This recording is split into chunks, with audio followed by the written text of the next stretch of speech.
Hello friends. Today we will learn about the solar system, so let's get started. The solar system is the gravitationally bound system of the Sun and the objects that orbit it, either directly or indirectly.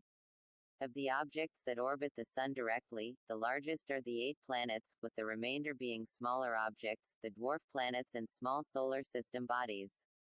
Of the objects that orbit the Sun indirectly, the natural satellites, 2 are larger than the smallest planet, Mercury. The solar system formed 4.6 billion years ago from the gravitational collapse of a giant interstellar molecular cloud. The vast majority of the system's mass is in the Sun, with the majority of the remaining mass contained in Jupiter. The 4 smaller inner planets, Mercury, Venus, Earth and Mars, are terrestrial planets, being primarily composed of rock and metal. The 4 outer planets are giant planets, being substantially more massive than the terrestrials. The 2 largest planets, Jupiter and Saturn, are gas giants, being composed mainly of hydrogen and helium. The 2 outermost planets, Uranus and Neptune, are ice giants, being composed mostly of substances with relatively high melting points compared with hydrogen and helium, called volatiles, such as water, ammonia and methane. All 8 planets have almost circular orbits that lie within a nearly flat disk called the ecliptic. The solar system also contains smaller objects. The asteroid belt, which lies between the orbits of Mars and Jupiter, mostly contains objects composed, like the terrestrial planets, of rock and metal.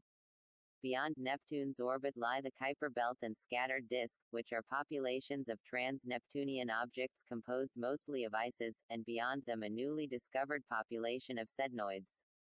Within these populations, some objects are large enough to have rounded under their own gravity, though there is considerable debate as to how many there will prove to be. Such objects are categorized as dwarf planets. The only certain dwarf planet is Pluto, with another trans-Neptunian object, Eris, expected to be, and the asteroid Ceres at least close to being a dwarf planet.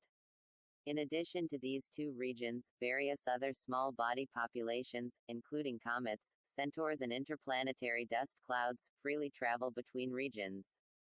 6 of the planets, the 6 largest possible dwarf planets, and many of the smaller bodies are orbited by natural satellites, usually termed moons, after the Moon. Each of the outer planets is encircled by planetary rings of dust and other small objects.